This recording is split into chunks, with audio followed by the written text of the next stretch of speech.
कहानी की शुरुआत एक बड़े शहर से होती है जिसमें वीना नाम की लड़की रहती थी। वीना अपने घर में अकेली रहती थी और घर का खर्च चलाने के लिए वो एक ऑफिस में काम करती थी। वीना की जिंदगी में सब कुछ सही था, लेकिन फिर भी वो अपनी जिंदगी से खुश नहीं थी। दरअसल वो अपनी छोटी छातियों को लेकर बहुत दुखी रहती थी और उन्हें बड़ा करने के लिए वो दवा भी खा रही थी, मगर कई महीने दवा खाने के बाद भी कोई असर नहीं पड़ रहा था और उसकी छातियाँ वैसी की वैसी ही थी। वीना के घर के बाहर दो बदमाश खड़े रहते थे जिनके नाम रोडी और कार्लो थे। ये दोनों जहाँ से गुजरने वाली हर लड़की को छेड़ते थे और उस पर कमेंट भी करते थे, मगर जब वीना उनके सामने से गुजरती थी तो वो उसे चिढ़ाने के लिए दूसरी तरफ मुंह कर लेते थे। अब बात करते हैं वीना के ऑफिस की। वीना के ऑफिस में बहुत सारी खूबसूरत लड़कियां थीं। वो अक्सर वीना को देखकर कहती थी कि तुम्हारा टॉप तो बहुत अच्छा है, लेकिन इसे पहनकर तुम क्या छुपा रही हो। दरअसल ऑफिस की सभी लड़कियां वीना की छोटी छातियों का मजाक उड़ाती थी, जिससे वीना बहुत दुखी हो जाती थी। ऑफिस का बॉस भी वीना की तरफ ज्यादा ध्यान नहीं देता था। वीना एक मेहनती लड़की थी, लेकिन बॉस उसकी मेहनत की कभी तारीफ नहीं करता था। वो तो सिर्फ उन लड़कियों की तरफ ध्यान देता था जिनकी बड़ी बड़ी छातियाँ थी। बॉस ऐसी लड़कियों को देखकर बहुत खुश होता था और वो उनकी तारीफ कर उन्हें प्रमोशन भी दे देता था। ऑफिस में वीना का सबसे अच्छा दोस्त टिम था।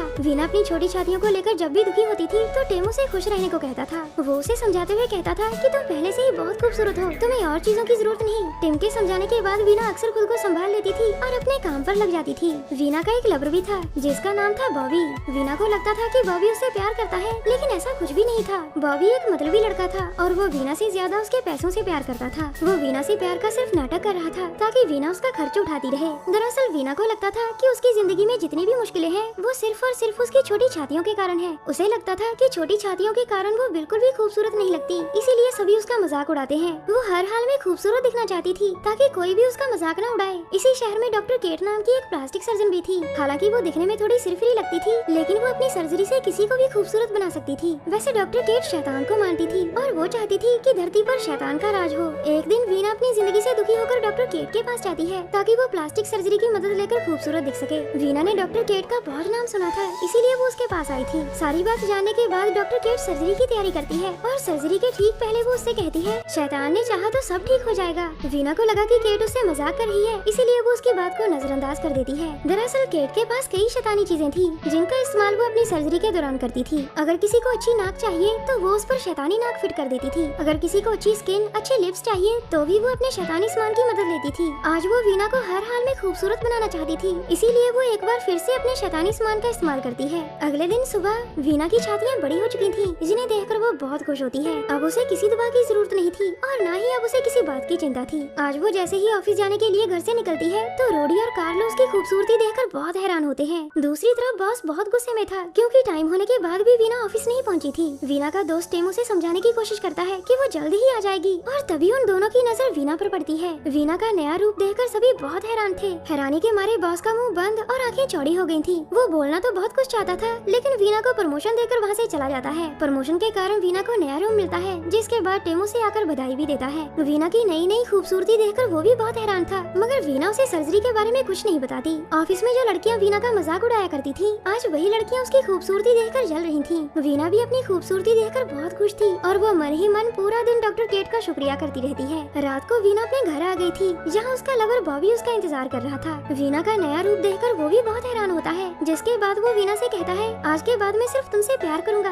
तुमसे कभी भी पैसे नहीं मांगूंगा। इसके बाद वो दोनों बैठकर बातें करते हैं और बातें करते करते थकी हुई वीना सो जाती है। वीना को नींद में देखकर बॉबी की नीयत खराब हो जाती है। वो मौका देखकर उसके टॉप में हाथ डाल देता है, लेकिन तभी कोई चीज उसके हाथ पर काटती है। देखते ही देखते ये चीज बॉबी का पूरा हाथ ही खा गई थी और उसकी दर्दनाक चीखें सुनकर वीना भी डरकर जाग जाती है। बॉबी गुस्से में आकर उससे कहता है कि तुम्हारी छाती मेरा हाथ काट कर खा गई। इतना कहकर वो वहाँ से चला जाता है, जबकि वीना बहुत हैरान और दुखी होती है। थोड़ी देर बाद वीना अपने कमरे में सो रही थी, लेकिन अचानक वो नींद में उठकर चलने लगती है। इसके बाद वो नींद में ही चलते चलते घर से बाहर निकलती है, जहाँ उसे अपने सामने रोडी और कार्लो नजर आते हैं। रात को इस समय वीना को देखकर उन दोनों को लगता है कि वीना अपने जिस्म की प्यास बुझाना चाहती है, इसीलिए वो हमारे पास आई है। अब वीना जैसे ही एक खाली गली में जाती है तो उसके पास पहले रोडी जाता है, मगर उन्हें क्या पता था कि वीना मजा करने नहीं बल्कि दोनों को मारने जहाँ आई थी। देखते ही देखते वो पहले रोडी को मार देती है और फिर कार्लो की भी जान ले लेती है। दरअसल ये सारा काम शैतानी छातियों का था। वीना की नई छातियाँ आदमखोर थीं और साथ ही साथ वो इंसानों का खून भी पीती थी। उन्हें जब भी भूख लगती थी तो वो वीना के शरीर पर काबू पा लेती थी ताकि किसी को मारकर वो अपनी भूख मिटा सके। अगले दिन सुबह वीना आराम से उठती है। उसे बिल्कुल भी याद नहीं था कि कल रात उसने दो कत्ल कर दिए थे। इसके बाद वो तैयार होकर ऑफिस जाती है और वहाँ पूरा दिन काम करती है। रात को जब वो ऑफिस से वापस आ रही थी तो उसे रास्ते में सैंडी मिलती है। सैंडी भी उसी ऑफिस में काम करती थी जिस ऑफिस में वीना काम करती थी। खराब मौसम देखकर सैंडी उसे उसे अपने घर चलने को कहती है, जो बिल्कुल पास ही था।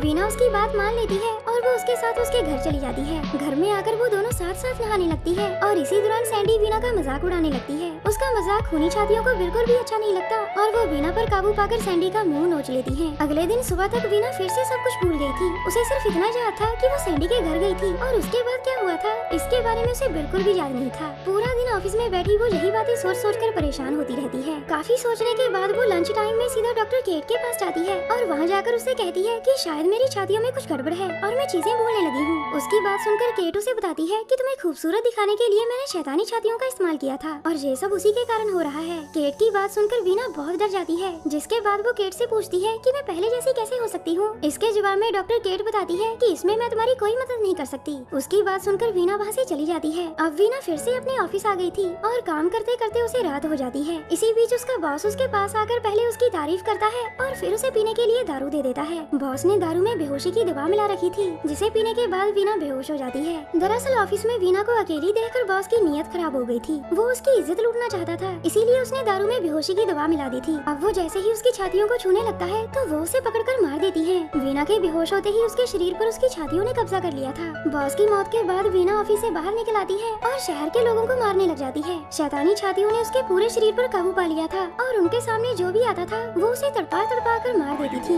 इसी बीच टिम भी वहाँ से गुजर रहा था, जो वीना का हाल देखकर उसे रोकने की कोशिश करता है। उसे रोकने के लिए वो कहता है, तुम ऐसी बिल्कुल नहीं हो वीना, जैसी तुम अब दिख रही हो। तुम्हारे ऊपर जरूर किसी चीज ने काबू पा लिया है और तुम्हें उस चीज को बाहर निकालना होगा। टिम की बातें काम करती है और वीना शैतानी छातियों के असर से बाहर निकल आती है। अब वो जल्दी जल्दी इनसे छुटकारा पाना चाहती थी, इसीलिए वो मुश्किल से उन्हें उखाड़कर दूर फेंक देती है। दर्द के कारण वीना बेहोश हो जाती है, जबकि शैतानी छातियाँ वहाँ से भाग जाती हैं। कहानी के आखिर में टिम और वीना एक दूसरे को प्यार करने लग जाते हैं। बॉबी नया हाथ लगवाने के लिए डॉक्टर केट के पास पहुँच गया था और शैतानी छातियाँ आज भी लोगों को मारकर खा रही थी। हमारी वीडियो देखने के लिए धन्यवाद।